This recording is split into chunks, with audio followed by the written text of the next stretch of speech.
Okay, let's unpack this.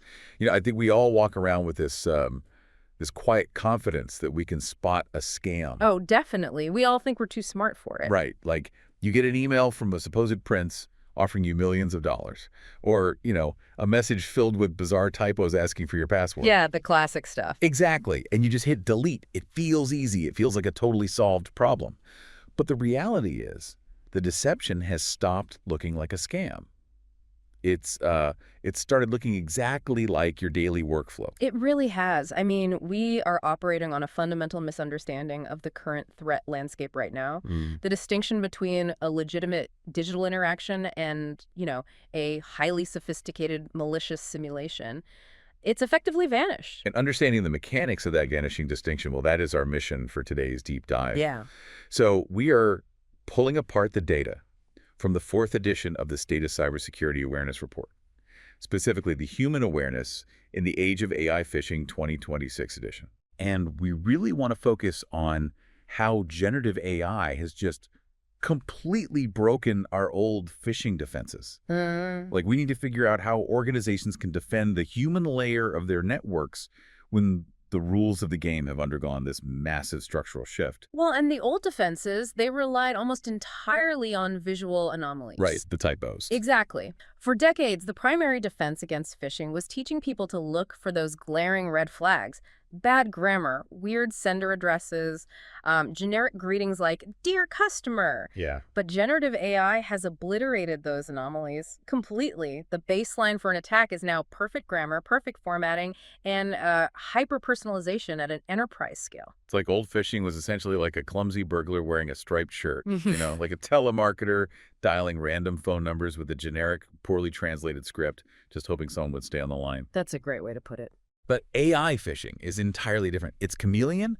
It acts like an automated lockpicker that instantly scrapes your LinkedIn profile, ingests your recent project updates, learns the exact shape of your corporate hierarchy, and then generates a custom key tailored perfectly to your boss's speaking style or your IT department's internal jargon. What's fascinating here is that automated lock-picking mechanism is exactly what changes the risk calculus. How so? Well, in the past, crafting a highly targeted, personalized email, spear phishing, that required significant human capital. Right. It took actual time. Exactly. An attacker had to manually study a target, understand their context, and write a bespoke message. It was expensive, so they really only targeted high-value individuals like the CEO or maybe the finance director. The big fish, so to speak. Right.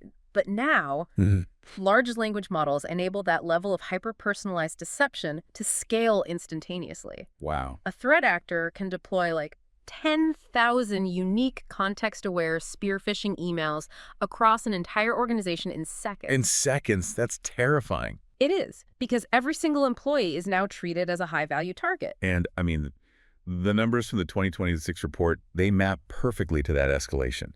We're looking at click rates that have trended steadily upward since the first report back in 2022. Yeah, the data is very clear on that. Across these modern simulations, 1 in 4 employees, so 28%, clicked a simulated malicious link. And when attackers explicitly used AI-generated templates, the data shows an additional 2% bump in the click rate over standard templates. But while a 2% bump might sound statistically minor in isolation... Right, it doesn't sound like much. Exactly. But applying that across an enterprise fundamentally alters the threat surface. If you have 50,000 employees, an extra 2% translates to 1,000 additional individuals interacting with malicious payloads. Wow.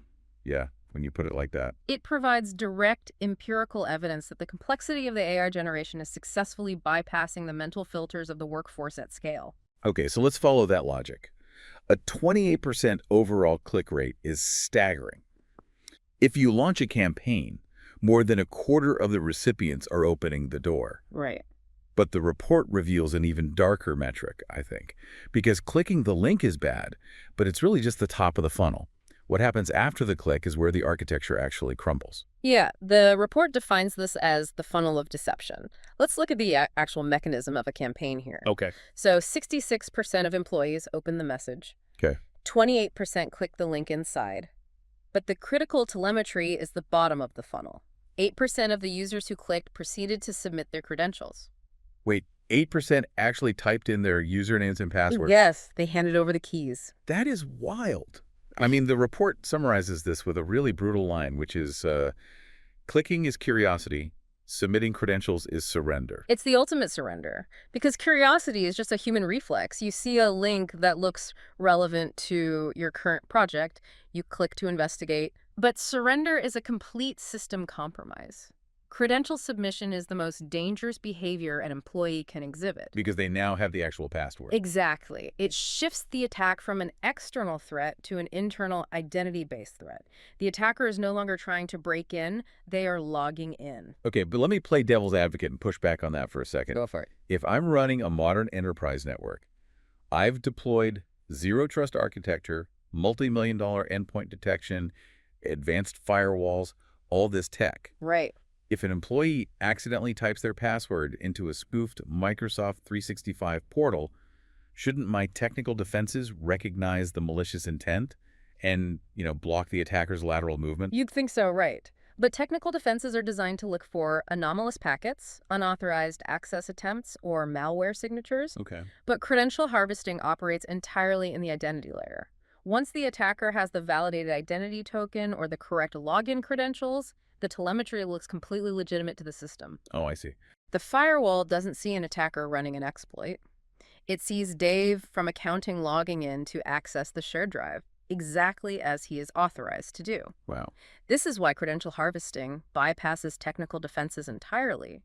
A valid login is the mathematical opposite of an anomaly. So if technical defenses essentially stand down the moment credentials are stolen, that means the human mind is literally our only perimeter.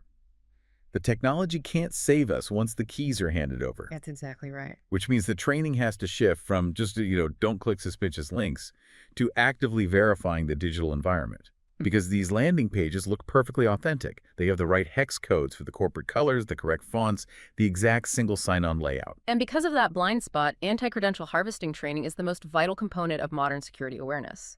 Employees have to understand the mechanics of verification. They need to be trained to inspect the actual URL, to utilize password managers that refuse to autofill on spoofed domains, and to understand that a familiar login screen is not proof of a secure environment. Okay, but if the human mind is the final perimeter, then that perimeter has vulnerabilities just like a software system. Oh, absolutely. Minds get tired. Yeah. They get distracted. Which brings up something else from the report that I found fascinating. The timing of these attacks. Yes, the timing data is crucial. Because attackers aren't just blasting these AI-generated campaigns out randomly at midnight, right? Not at all. They are highly strategic. They are weaponizing cognitive fatigue. Wow. The report analyzed campaign timing across the entire year and identified a highly vulnerable temporal window. And what's the window? The first 30 minutes of the workday. The data shows a massive concentration of successful exploits occurring in those early morning hours. Here's where it gets really interesting to me, because when you think about the neuroscience of the morning routine, that makes complete sense. Yeah. Like the first 30 minutes of the workday is pure triage mode. You wake up, you're groggy, grab your coffee, open your inbox, and you have like 40 unread messages. And you just want to clear them out. Exactly. You aren't operating analytically. You're operating reflexively. It's like hitting the snooze button without even opening your eyes. You're essentially swatting at emails to clear the unread count. It's pure muscle memory. And that muscle memory bypasses the critical thinking centers of the brain. Right. You're applying heuristic shortcuts to process information quickly. Attackers understand this cognitive vulnerability perfectly. If we connect this to the bigger picture, they do not work bankers' hours. They map their attack sequences to the employee's weakest cognitive hours. And the data shows they're mapping this to the calendar year too, right? I mean, we see a massive spike in September. A huge spike. Approximately 27% of all campaigns launched across the entire year hit in September. Which is the ultimate context switching window. The entire workforce is returning from summer vacation. Exactly. The mechanism of vulnerability in September is this combination of high volume and diminished situational awareness. Because they've been away. Right. Employees are returning to full workloads. They are staring down massive email backlogs.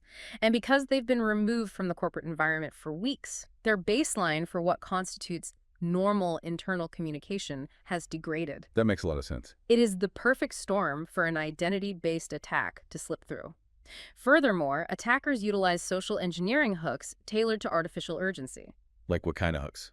Well, the report noted 20% of campaigns fall under offers and events and 13% under banking and finance. And they're also weaponizing cultural events, right? Like the report noted that campaigns themed around Saudi National Day made up 10% of the total annual campaigns in that region. Yes. They are using familiar emotional resonance to lower the analytical guard. By embedding the payload within a culturally significant event, the attacker leverages the target's inherent trust and emotional engagement with that event. Right, so the focus shifts from, is this email secure, to how does this event affect me? Exactly. But, okay, if I'm a security leader looking at this September surge data and I see these morning vulnerability windows, my instinct is to, I don't know, lock down the network and mandate an emergency 1-hour training the day everyone gets back from vacation. Which is what a lot of people do. But I'm guessing the data says that's a terrible idea. It is a terrible idea. Mandating an hour of compliance training when an employee is already overwhelmed with a post-vacation inbox will actively damage your security culture. Yeah, they'll just resent it. Right. The strategic play is to leverage this early morning campaign data to heighten defenses dynamically. Security leaders must map their defensive posture to these specific high-risk temporal windows. How do they do that practically? Well, you heighten Security Operations Center monitoring during those early morning hours. You run your simulation tests precisely during the first 30 minutes of the day to train the muscle memory in the exact environment where it will be tested. Oh, that's smart. And you deploy just-in-time awareness campaigns in August to prepare the workforce for the September surge. Okay, so you train the perimeter when the perimeter is actually under fire. But that forces us to confront a really serious operational problem. Which is? If you need to reach people when they're busy, stressed, or trying to clear an inbox, how do you actually deliver the training? Because we know they aren't absorbing the annual hour-long seminar. They definitely aren't, and the engagement data in the report highlights a significant gap between assignment and actual behavioral change. What are the numbers there? On paper, 85.8% of the workforce is considered active in their training platforms, but that leaves 14.2% who are completely inactive. Yeah, the report calls that 14.2% the unlocked door, which, mechanically speaking, means that in a hyper-connected network, over 10% of your nodes have absolutely zero defensive programming. It's a huge liability, and when we look at the completion rates for the training modules that are actively assigned, the vulnerability deepens. Even for the active ones. Yes. Despite a 49.3% improvement in completion rates compared to previous years, the overall completion rate is still only 42.1%. Wait, so 58% of the assigned training modules are just ignored? Ignored or unfinished. So if you deploy a critical patch for a new AI phishing tactic, more than half of your workforce is still operating on outdated mental software. Exactly. An unfinished module is an unlearned defense. It represents a known vulnerability that the security team has identified, assigned a mitigation for, but failed to actually patch in the human layer because the delivery mechanism failed. So what is the delivery mechanism that actually works? How do you overcome a 58% failure rate? The mechanism is intrinsically tied to cognitive load and module length. The report's data definitively shows that training modules with durations of 5 to 7 minutes consistently and significantly outperformed longer modules. 5 to 7 minutes, that's it. That's it. As the report concludes, 5 minutes of focused training outperforms 50 minutes of ignored content. I mean, I understand the appeal of brevity, but let's be realistic here. Can someone actually learn the mechanics necessary to defeat an advanced, highly personalized, AI-driven spear phishing attack in just 5 to 7 minutes? It sounds counterintuitive, I know. Yeah, it feels like we're trying to stop a highly automated threat actor with, like, a Post-it note. Right. But to understand why 5 minutes is effective, we have to look at the SANS Security Awareness Maturity Model referenced in the report. Okay, what is that? SANS is a globally recognized framework that maps how organizations build security cultures. The lower levels of the maturity model are entirely compliance-driven. This is your 50-minute annual lecture. The one everyone hates. Exactly. Okay. It exists primarily as a liability shield for the organization, allowing them to just check a box for the auditors. The cognitive load is too high, the relevance is too low, and the behavioral retention is near zero. So the 50-minute module isn't actually about security. It's about compliance. It's a legal defense, not a network defense. Correct. But to reach what SANS calls level 4 maturity, which represents a sustainable, proactive security culture, You must shift from compliance to intrinsic motivation and continuous behavioral reinforcement. Wow. You don't build muscle memory with one exhausting workout a year. You build it through frequent, highly relevant, low-friction interactions. Like 5-minute modules. Yeah, exactly. A 5-minute module on password manager hygiene today, a 5-minute module on social media exposure next month, a 5-minute module on verifying single sign-on portals in August, perfectly timed to prep them for the September surge. Okay, I see. The 5-minute module reduces the cognitive load so the employee actually processes the information.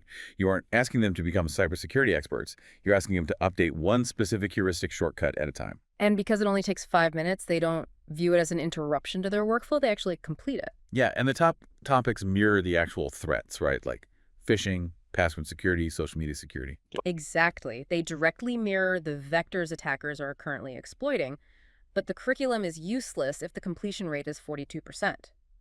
By respecting the employee's workflow with a 5 to 7 minute limitation, you secure their focus and you patch the mental software. All right, let's synthesize all of this Yeah. because the structural shift here is massive. If you are listening to this and mapping out your defense strategy, here are the core realities from the 2026 data. Let's hear it. First, AI has automated hyper-personalization, driving click rates to 28% by turning every employee into a spear phishing target. Second, credential harvesting is the ultimate threat because it bypasses technical defenses entirely by operating in the identity layer. Once they have the login, your zero-trust network trusts the attacker. Yep. Third, cognitive fatigue is a primary attack vector. The first 30 minutes of the day in the month of September are high-risk windows where analytical thinking is overridden by muscle memory. Crucial point.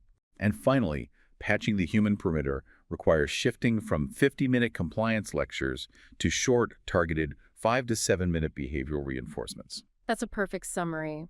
The human element can no longer be treated as an afterthought in network architecture. It is the primary attack surface. Absolutely. And there is a final, highly concerning trajectory we need to consider based on this data. Okay, what's that? We established earlier that 14.2% of the workforce is completely inactive in their training the unlocked door. Right. We also know that generative AI is fundamentally a pattern recognition and automation engine.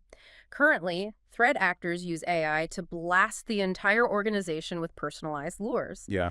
But as these large language models become more integrated with reconnaissance tools, how long will it be until attackers stop targeting the whole company, analyze public data to map organizational behavior, and deploy AI agents that exclusively and relentlessly hunt that specific 14.2% who have historically demonstrated a failure to update their mental defenses? Oh, wow. Wait. So an automated AI agent that specifically isolates and hammers the exact individuals who never complete their training. Exactly. It just bypasses the hardened targets and automatically routes all its computational power against your unpatched nodes. It's the logical next step. That fundamentally changes how we have to look at an ignored training module. It is no longer just an HR compliance issue. It is a glowing beacon for an automated attack. It really is. Well, the old models of defense simply do not map to this new reality. The automated lockpickers are out there, and they are learning the shape of our organizations every single day. We have to adapt. We do. Eh. Thank you for joining us on this deep dive. Stay curious, stay sharp, and most importantly, stay secure.